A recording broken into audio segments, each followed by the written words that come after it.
Hi everyone, this is Julianne Victoria of Through the Peacock's Eyes. Welcome to my channel. So this video is a video response to Mags the Woodland Hag, and she put out these 11 questions for her season of the witch, and I thought they were really great questions to answer, so I am doing that here. I will link Mag's video on screen towards the end of this video if you want to check her video out. Okay, so the first question, in what way, which pagan, wise woman, etc., do you choose to identify and why?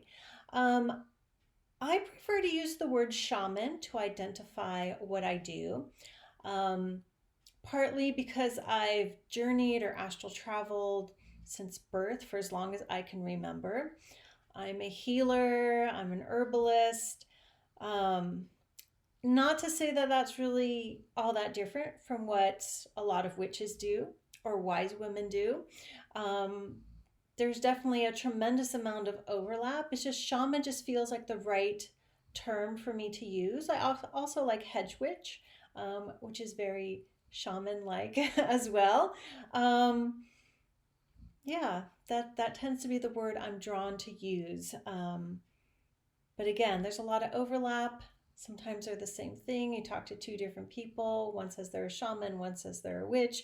And sometimes they can be completely different. It really depends on the individual's practice, how they work, what they do, and their views on the whole thing. Okay, I think that's long enough there. The second question is, what does my daily practice look like? So I try to incorporate my spirituality into most, I'd like to say everything, but most of what I do. And a lot of that has to do with expressing gratitude. Like when I'm in the garden, picking my herbs or harvesting my herbs and my vegetables, I thank the plants. When I plant the seeds, I put a prayer for them to grow. I thank Mother Earth, the universe, God, for food that we eat. When I'm frustrated, I try to understand, why I'm feeling that way. What is the lesson for me? How can I grow from that? So I try to, in every little, it's probably not every, but I'd like to think it's every little thing I do, I try to incorporate my spiritual practice and also, what I advise other people to do. I try to do myself. Hopefully I'm doing it. But then there's also specific things like there's my morning prayers, which is just a few minutes long. I usually ring my Tibetan bowl when I do that. So there are some specific spiritual practices here and there, a little meditation. If you don't know, I'm a busy mom of a 2-year-old. So what little bit of time I can get, I put that in. And then there's also early in the morning time. I get up an hour or two before my toddler gets up so I can have time for me. I do some work then, but I also have personal time. Like I work in my journals. I guess you could say I work in my journals, or I do my daily spread, my dream journals, and things like that. Okay. The third question is, what do I do for self-care? Well, that early morning time is a huge piece of my self-care. I'm someone who really loves a lot of alone time, and that 1 or 2 hours a day, I get up between 4 and 5 pretty much every day unless I'm not feeling well, is like, it's just precious. It's such precious time for me. And I need that alone time because otherwise I don't get it usually during the day until like now, like towards the end of the day, the last hour of the day before I get ready for bed. Other things for self-care, just, the basic things. Like I try to eat well, as organic as possible. You could say I'm vegetarian, but I eat mostly vegan, though it's like 95%. And make sure I get plenty of sleep. That's important to me. I think a lot of people assume I don't sleep much because to the outside world, it looks like I'm very productive, though I could go days without being able to get much done, at least creatively. But it's probably 7.5 hours, occasionally 8 hours of sleep. That's really important for me. I need like 7 hours is like my perfect minimum. And I actually think I do better on 7 than 8 hours of sleep, but I'm so busy. If I can get 8 hours, that's awesome. So that's really important for me too. I need that recovery time. And then just the basics, showering, all that stuff.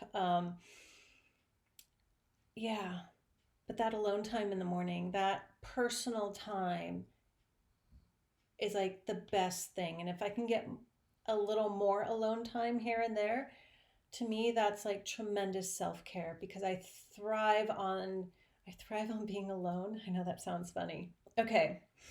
Number 4, what do I do to take care of nature, wildlife, the environment, or animals? Well, I have 3 rescue dogs. I've rescued many animals. Um, we also donate to a wolf sanctuary in Washington State and occasionally to the Malamute Animal Rescue that my 2 Malamutes came from and my one before them came from. Um, Recycle, kind of all the basic, like recycle. I pick trash up when I'm walking the dog. Sometimes I even pick up other people's dog poop when I'm walking the dogs, unless I'm going to run out of bags and I need them. Um, just little bits here and there. I hate seeing garbage on the beach. I'll just pick it up, or I usually have dog poopy bags with me, so I have often, unless I'm running low, extra plastic bags to stick garbage in and pick it up. Um, yeah, so that's right now. I mean, there's other things I've done at other times, but right now, what am I doing to take care of nature, wildlife, the environment, or animals? And then, of course, I have my garden.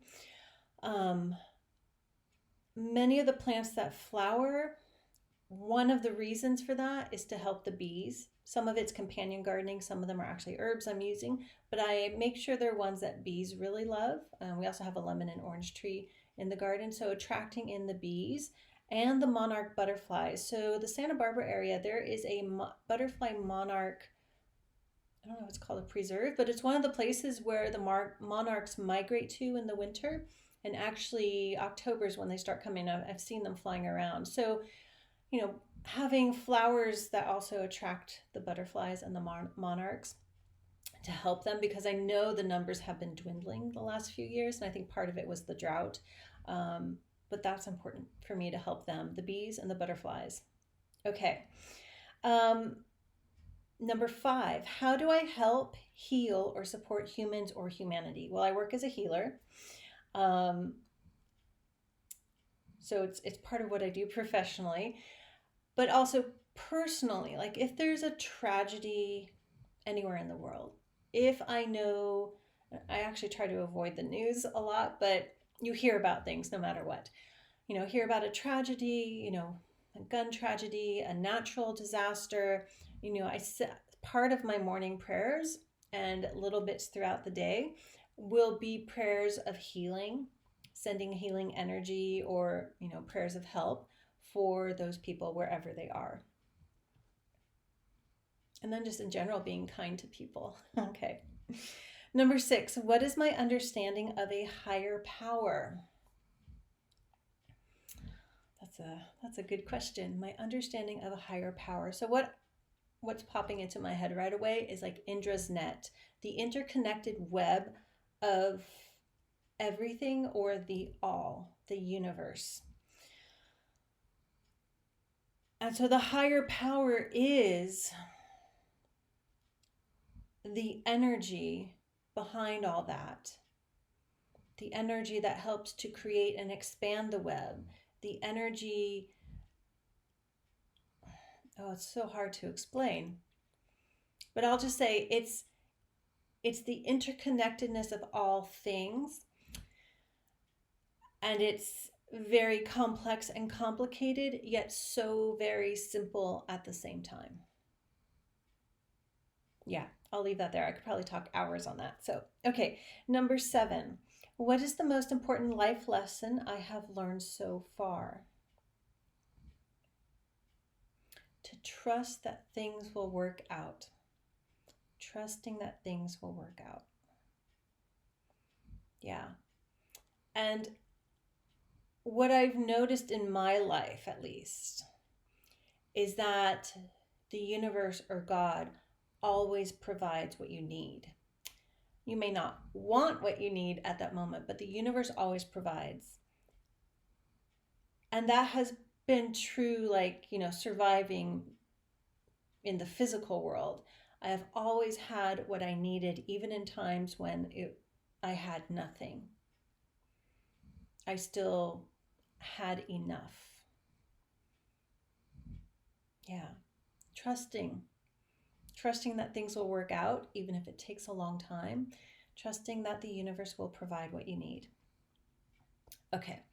Number 8, how does this learned lesson affect my values and attitudes? Oh, I hadn't read this question yet. I guess I kind of explained it. It's just not freaking out, working on being patient, working on appreciating what you have, what is presented, seeing what is provided. Seeing what is provided. Okay. Yeah, so I guess it's because it says, how does it affect my values and attitude? Values. I see the value in things. I see a greater value in things, not material, monetary value, but I see a greater intangible value in things that I, had not always seen. And especially, I want to say, I see the value in difficult times. And what I'm seeing in my mind's eye is the Tower card. I see the value in the Tower card. And not just for myself, but it's helped me to see the value of that in other people's lives. And that in turn helps me to help other people. And then my attitude, a more hopeful attitude. I guess you could say a more positive attitude. That may sound funny because I'm seeing great value in the Tower card, but it's what comes after that. Okay, I hope that makes sense. The next question, number 9, what is my most spooky experience? So I talked about this once before. It may have been about a year ago. It was when I was in San Francisco. So this was about 6 years ago. I think it was in 2013. I think it was about this time of year in 2013. I was lying in bed. I was definitely awake. I can't remember now if I had gotten up to go to the bathroom and I'd come back to bed. I'm pretty sure I did. And so I know I was definitely awake. And I was lying on my left side. And the room got, not the room, but around, like the air around me got really, really cold. But not like cold like you're standing out in the snow naked. It was a cold I had not ever experienced before. It was very vacuous and cold. And I thought, oh, this is interesting. And then I felt the backside of my body stretching out. So I think I used this example before, like if you watch like movies or maybe in an animation, like some sort of like movie or animation when someone's like falling into a black hole and they show their body like stretching out. That's what I felt. I felt so let's say this is my back. This is facing that way. I was stretching out. I felt like I was physically stretching out. Something was sucking. It's probably just energetically, but I really felt like my body was stretching out. And for this is taking me a long time to say this, but this was all over a few seconds. For a fraction of a second, my curiosity was like, oh, what is this? And immediately, like as I was like questioning that, the word love in big, black, bold, blocky letters appeared in my head. And as soon as I saw it in my mind's eye, it stopped, and I was normal. Um, and I knew, because the thought of love stopped it, that it was something sucking my energy. So, well, so this doesn't become like a 2-hour video. You'll have to watch my video. So I grew up in a haunted house. I'll find that. I'll link it on screen here for you towards the end of this video, so you can get a little understanding of where I was when this was happening. Okay. And actually, I felt really safe after, and I just went to sleep after. A little freaked out the next day, and the next few nights, but I felt safe because I knew love was protecting me. And I do feel, because it was not me that put the word love in big black blocky letters in my mind's eye. Someone was helping me, and oh, I'm getting goosebumps as I'm saying this, because I've never really thought, who was it? I thought, my higher self, whatever. I think it was my grandmother. I'm so goosebumps and shivers. I'm just now realizing it was my grandmother who did that. Okay. All right, number 10. What or would or have I ever cursed or hexed anyone? Not really. So I think Amber at Lavender Moon did this one as well, and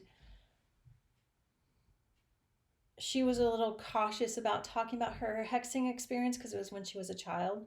But it made me remember, don't hex, no.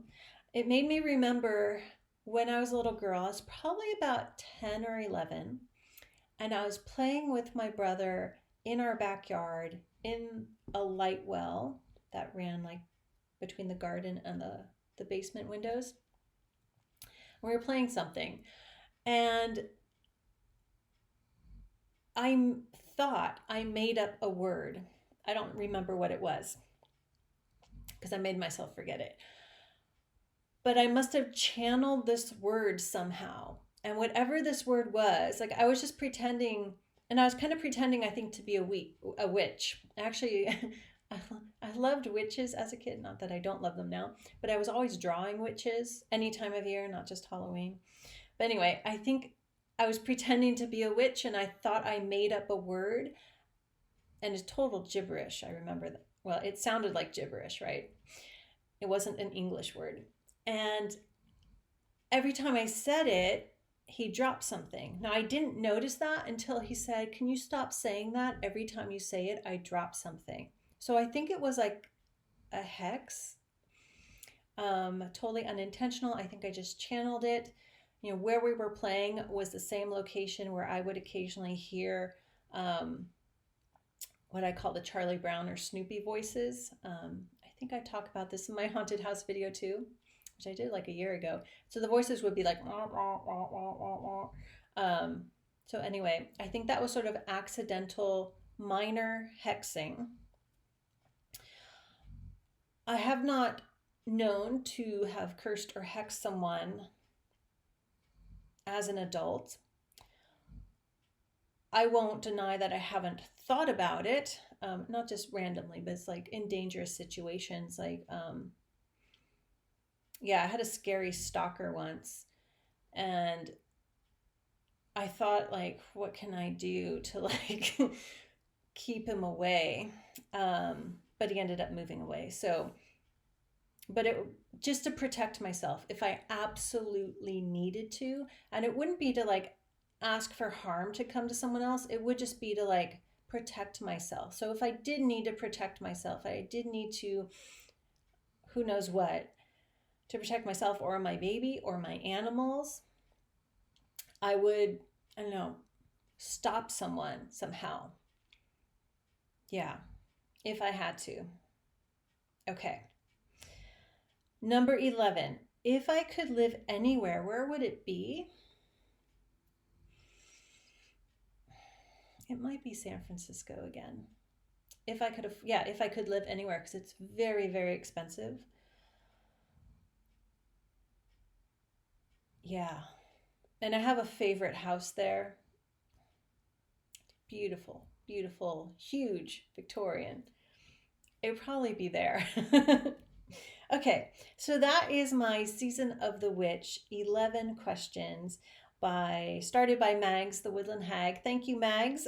Thank you, everyone, for watching. Hop on, do these 11 questions. Yeah, thank you for watching. Thank you for liking. Thank you for sharing, subscribing, and I'll see you back here soon.